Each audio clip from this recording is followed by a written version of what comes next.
Traditionally, in UU circles, we light a chalice to signify a sacred time where we're sharing together. Our chalice lighting tonight is Fellow Sojourners by Dan Lambert. Do that there. We gather together on this Christmas Eve as fellow sojourners, looking for light, for hope, and for peace, and for love. We gather as people from many backgrounds, many faiths, many cultures, and many spiritual paths. But as we light this chalice, we gather as one body, looking to the Nativity for its message to all of humanity. Its message is there is light, there is hope, there is peace, and there is love.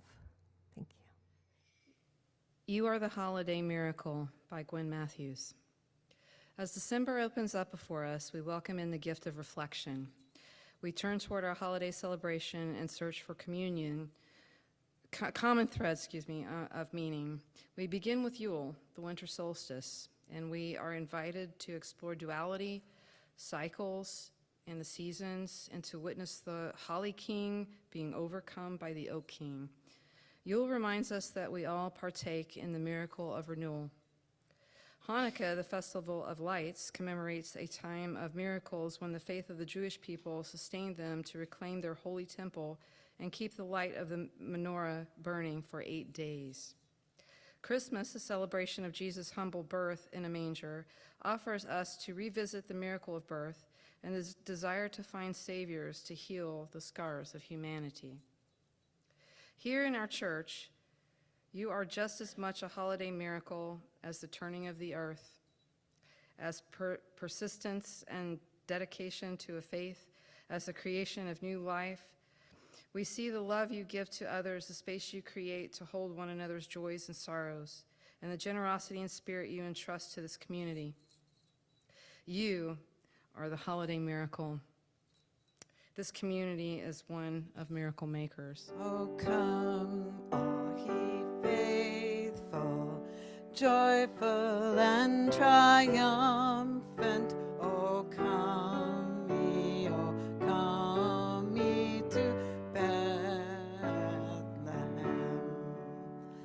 Come and behold him, born the King of angels. Venite adoremus, venite adoremus, venite adoremus, Dominum. Okay, so this is the Tall Book of Christmas. This is a really, really old book that my grandma always read our Christmas stories from. So this was one of her favorite stories and one of my favorite stories. So I'm gonna Granny Glittens and Her Amazing Mittens, a story you will not believe, by Gertrude Crampton and illustrated by Gertrude Elliott Eppenshield. Once there was an old woman who made mittens from good wool yarn. She made fine, warm mittens. Right into the mittens she could knit a boy on a sled, a girl on skates, 2 yellow ducks, or anything else you could name.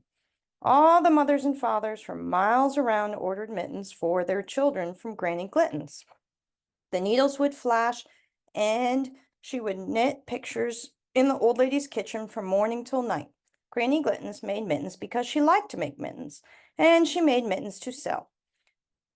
Those mittens paid for the coal to keep the little house warm. They paid for the egg for Granny's breakfast, and they paid for the milk for Granny's black cat.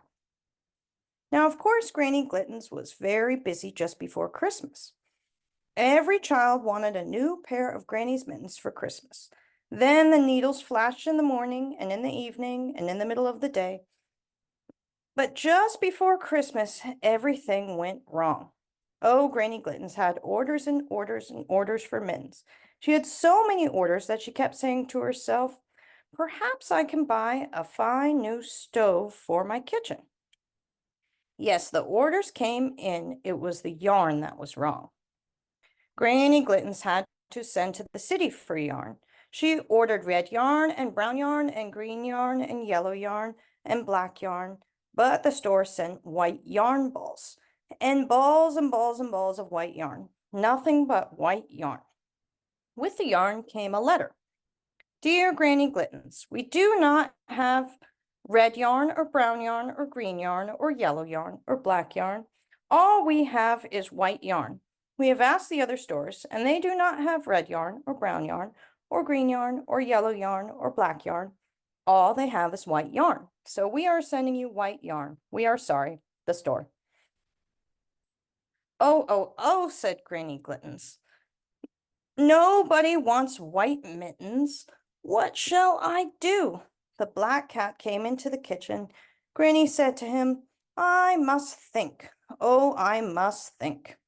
So she thought and thought and thought. And supper time came, and Granny was still thinking.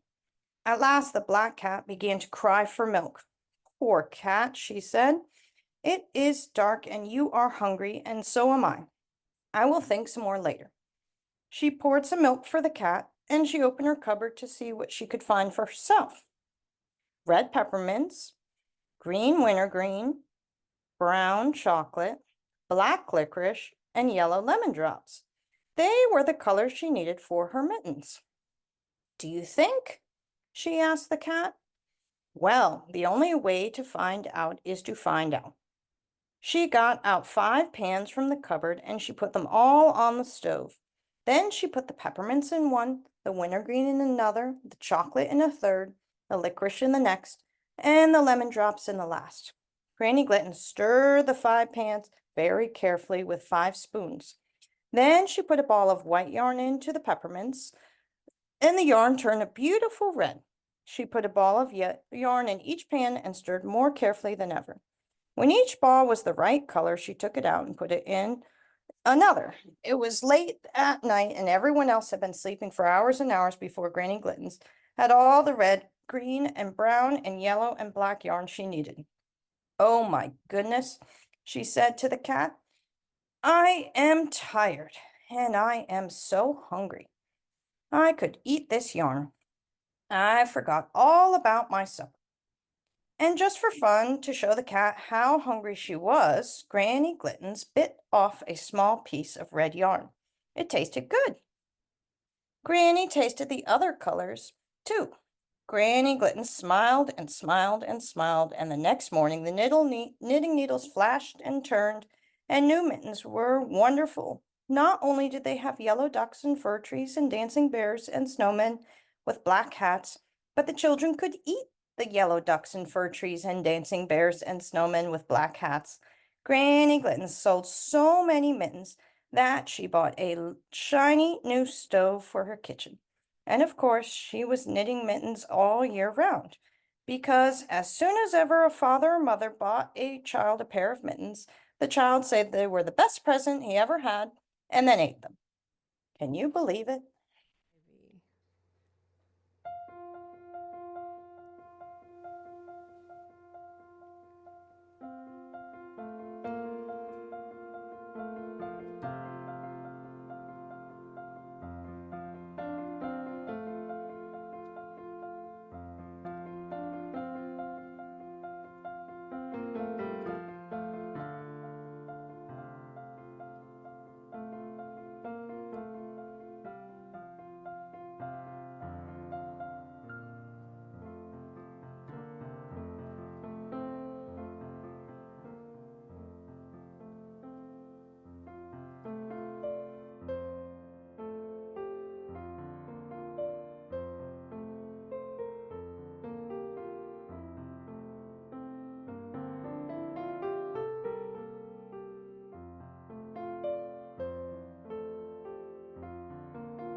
The meaning of Christmas. Christmas as a festival of midwinter. Since the dawn of time, people have celebrated the longest night of the year with light and fire and thanksgiving. For they have learned that the darkest and longest night marks the turn of the year, the time when the sun, giver of warmth and light, turns back from death and grows stronger again. The turning of the year is a promise of renewing life. The sun will climb the heavens again, and the darkness will be pushed back each day. People will walk upon the greening earth. The green shoots will burst from the seed, and the young will be brought forth from the womb. In the midst of winter, the promise is given of the summer season. In the midst of darkness comes the assurance of light. Please join in for the unison reading. You're invited. In this time, when days grow short, the time of the long night and the darkness of the cold, light in our hearts, the light of faith, we have faced each one our own times of darkness. We have been discouraged and lonely. We have been afraid.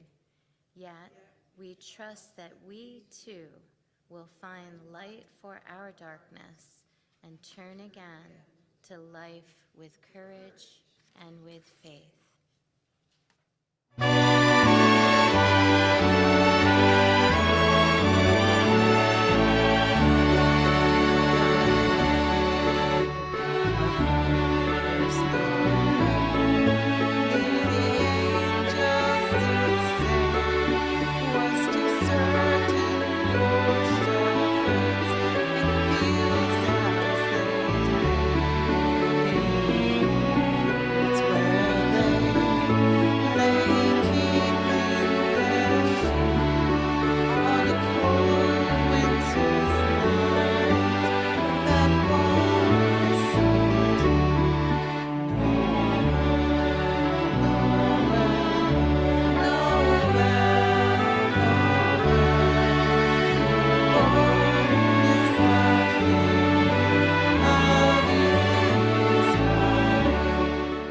In those days, Caesar Augustus issued a decree that a census should be taken of the entire Roman world.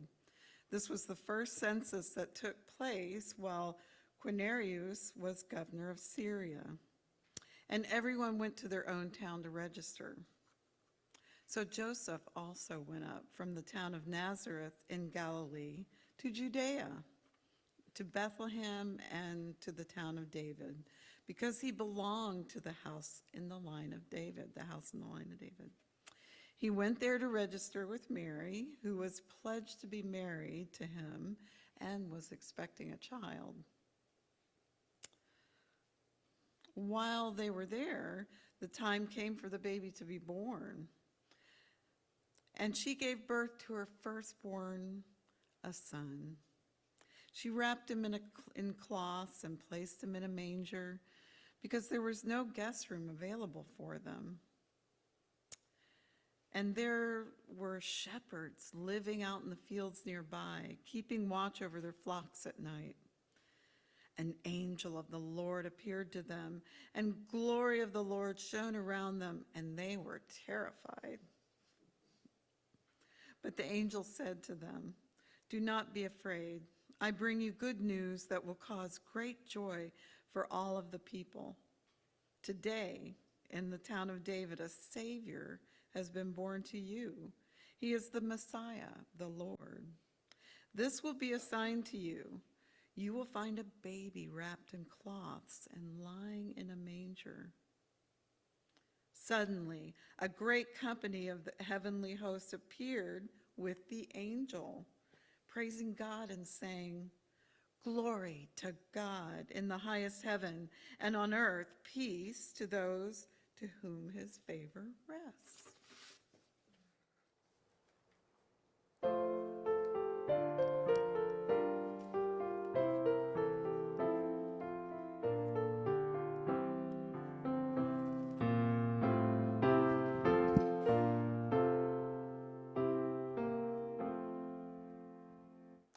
Angels we have heard on high, sweetly singing o'er the plains, and the mountains in reply, echoing their joyous strains. Gloria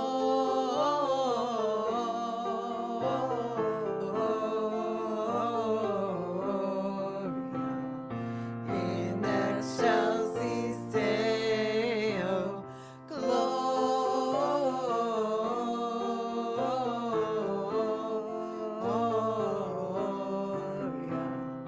in excelsis Deo. The meaning of Christmas. Christmas as a festival of the birth of Jesus. No one knows at what time of the year Jesus was born, but when long after his death, stories of his birth were collected and written down, and the growing Christian church wanted to celebrate his birthday, the church fathers wisely decreed that it should be at the time of the most beloved and universal festival in the experience of the people the world over.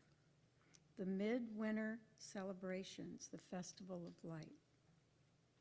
So to the old festivals were added all the new celebrations which centered around the Christmas story of the child born in the manger, whom the wisest men visited, and about whom all the hosts of heaven sang.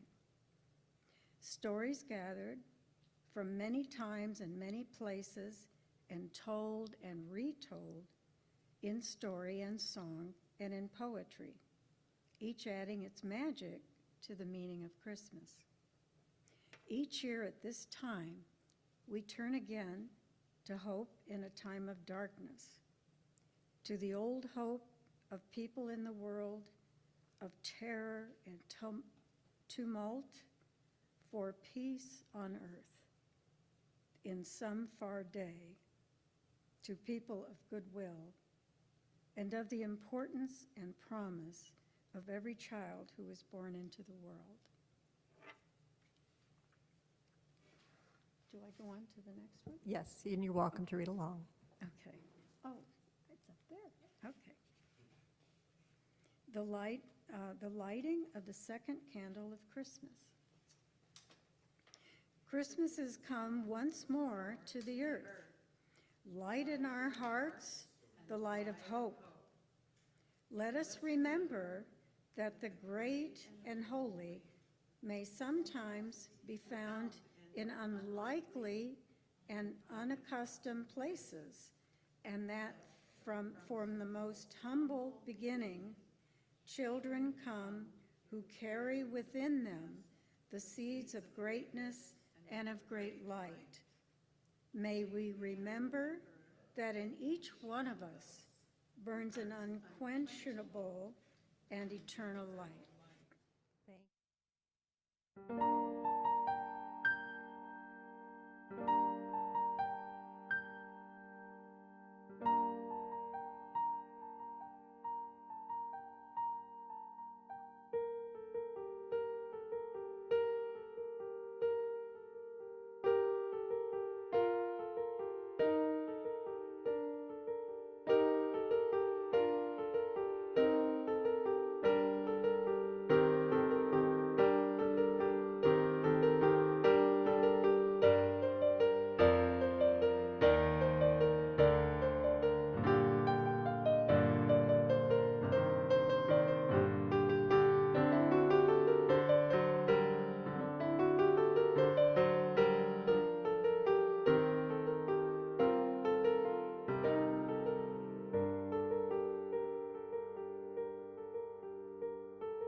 meaning of Christmas, Christmas as a festival of giving and sharing.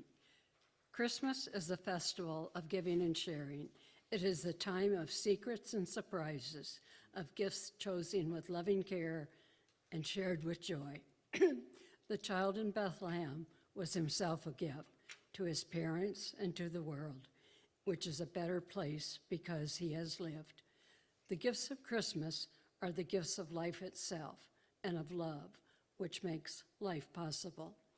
They are at the gifts of song, of grace, of beauty, the gifts of sharing the best we have to give with those we love.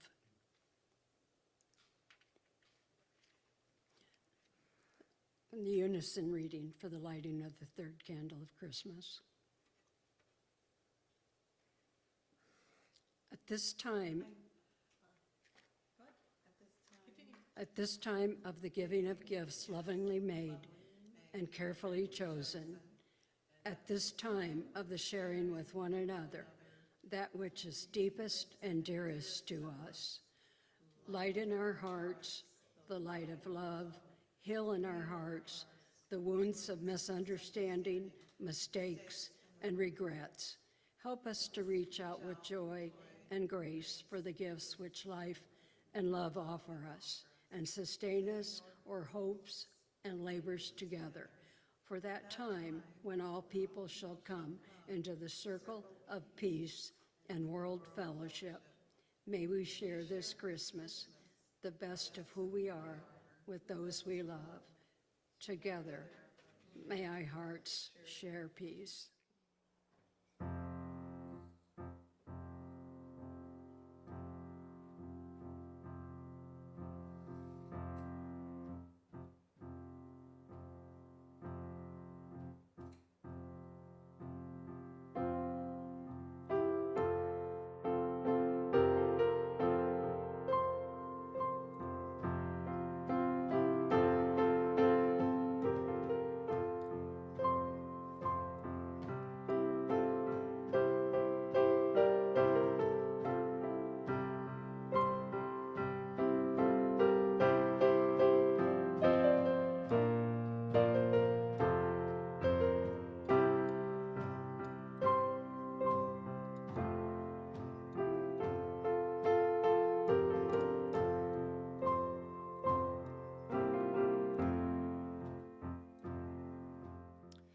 The meaning of Christmas, Christmas as a festival of joy.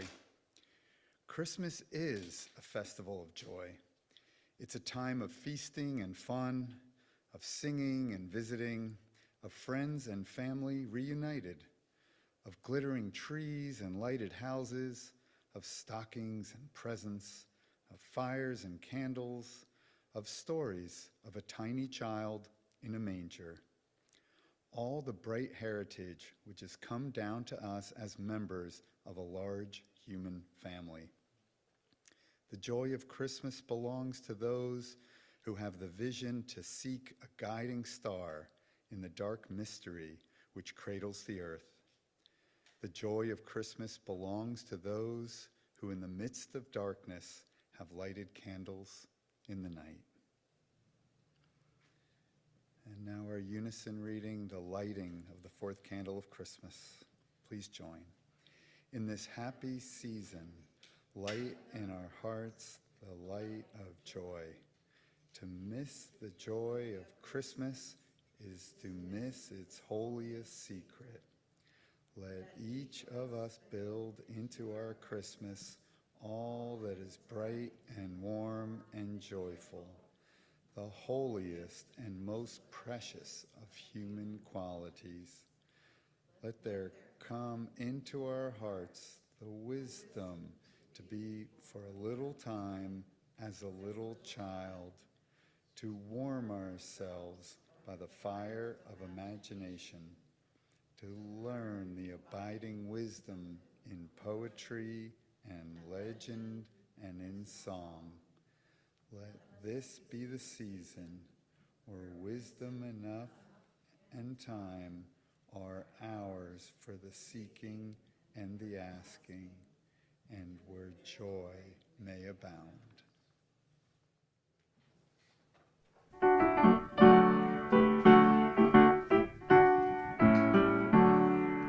Joy to the word is come. Let earth bring praises ring, every heart prepare room, And heaven and nature sing, and heaven and nature sing, and heaven and nature sing. It's now my great pleasure to welcome Reverend Paul Johnson, who will deliver our homily tonight. Well, thank you so much, Beth, and thank all of you who participated in this wonderful service.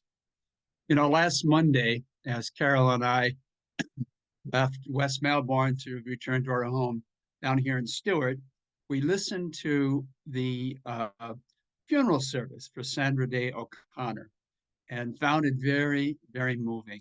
Of course, there were the tributes by President Biden and Chief Justice Roberts, but I especially appreciated the words of her sons.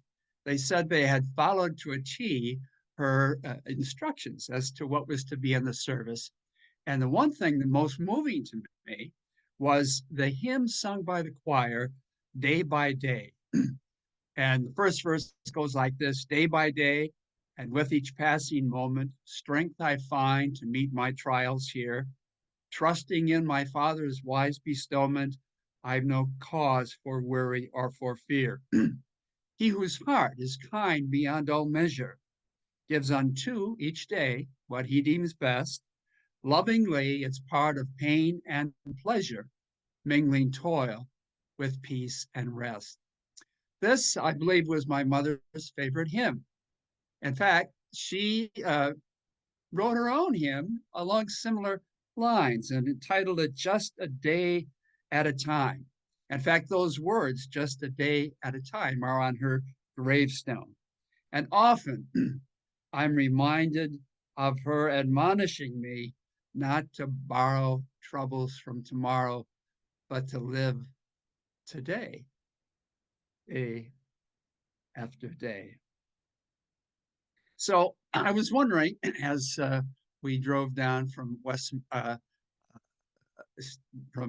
Melbourne, what I was going to share with you in terms of a Christmas story, and it came to mind. There's another story in the back of my mind that I read many years ago that talks about the power and influence of a woman's mother's song upon her son. And I think this is a fascinating story about a Christmas Eve miracle, you might say. The story involves Ira B. Sankey, well known as a soloist and song leader for Dwight L. Moody, the best known Christian evangelist in the US during the latter part of the 19th century. And Sankey and Moody led crusades throughout the US during part of the latter part of the 19th century, and also in England and all the British Isles. In looking, researching this, I found they had as many as 30,000 people in attendance at one of their rallies in Great Britain. And guess what it was in the US? Their biggest attendance. 62,000 people came out to their service in connection with the World's Fair in Chicago in 1893. So they were well known in this country. They were the Billy Graham of their era. But on Christmas Eve of 1875, Ira B. Sankey, the soloist and song leader, was recently returned from a crusade with Moody in England. And he was a little bit upset with Moody because he thought he would have plenty of time to get back to his home in Newcastle, Pennsylvania. But Moody said, well, let's add a few more meetings and gatherings when we get back from England, and you'll still be able to get home in time. But there he was, Christmas Eve, on a steamer on the Delaware River, hoping he'd get to Philadelphia in time to catch his train to get to Newcastle on Christmas Day. And so it was a very warm night for Christmas Eve, and he stood looking at the water, and all of a sudden a woman came up to him and said, "Are you Ira Sankey?" and he appeared as if he was, that he was. She may have seen his picture in a newspaper or been to one of his rallies. But she said to him, Mr. Sankey, would you sing for us? He really wasn't in a mood to sing, but he said he would do so. And the word got out. And so a whole bunch of people gathered on the deck to hear him sing. And he was going to sing a couple of Christmas carols to them, but he didn't feel led to do that. He felt led to sing a different song, what he called the shepherd song. And it starts this way. It says, Savior, like a shepherd, lead us. Much we need thy tender care. In thy pleasant pastures, feed us. For our use, thy fold prepare. He sang the song, and there was a common silence over the whole crowd. And after he finished, he felt that he should leave it right there and not sing another song. And slowly the crowd melted away, except for one man who came up through the shadows. And he said, Mr. Sankey, were you ever in the army? And he said, well, yes, I joined up in 1860. And the man went on to say, did you ever do guard duty on a moonlit night in Maryland? Yes, said Sankey. I believe it was Sharpsburg when I had that duty. Well, said the man, I was in the army then too, but I was on the Confederate side, and I had you in my rifle sight that night, that moonlit night, and you were a dead man. But then you began to sing the song you sang tonight. Savior, like a shepherd, lead us. My mother often sang that song to me. She died much before her time. I just could not shoot you after hearing that song. And I've often wondered who it was that I didn't kill that night on account of his singing that Sunday school song. I didn't know the name Ira Sankey, but I would have recognized the voice in the song anywhere. Do you think we could take a little bit of time together? He asked. Very little has gone right with me, not before the war, during the war, or after the war. And so they found a quiet corner of that deck to sit and to chat on Christmas Eve. Now, isn't that an amazing story of Christmas coincidence? Some would say Christmas miracle. The power of a song, the power of a mother's influence. Very shortly, we'll be lighting our candles to represent how we wish to carry the virtues of tonight's service into the coming year. Love and peace and faith. But perhaps an additional part of that light that we'll share. And I'll be thinking of it as I share my light tonight, is the light of a loved one or a friend who has given light to your life, and you want to extend that on their behalf into the future as we sing together Silent Night.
Tonight in this community, we have shared stories, sung carols, opened our hearts to the beauty of music. Tonight we have turned to one another, lighting each other's candles in the dark. Tonight we have dared to hear a message of hope, spoken once again against the challenge of the world. It is time now to depart, to go forward to our lives and to the world. May joy be your companion, whether you are with others or alone. May love be your strength, and may the gift of community dwell in your heart for here, in this place, you will be welcome always, whenever you choose, whenever you need. And now we will extinguish our chalices together. Hope continues, but Kevin, Jago, you may extinguish your flame as well. When the candles dim and the wax is almost spent, the light turns amber like a sunset. Still it provides light, still it provides heat, still it can kindle new flame as it passes its glow on and continues to new illumination. When the sunset turns to new days and the seasons transform all, when the candle dims, all is not lost. Hope continues, uncertain and true, like candlelight, ready to spark again. All is not lost.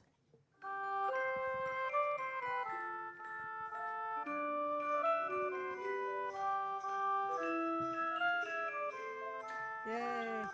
Feel free to jingle bell. We wish you a Merry Christmas. We wish you a Merry Christmas. We wish you a Merry Christmas and a Happy New Year.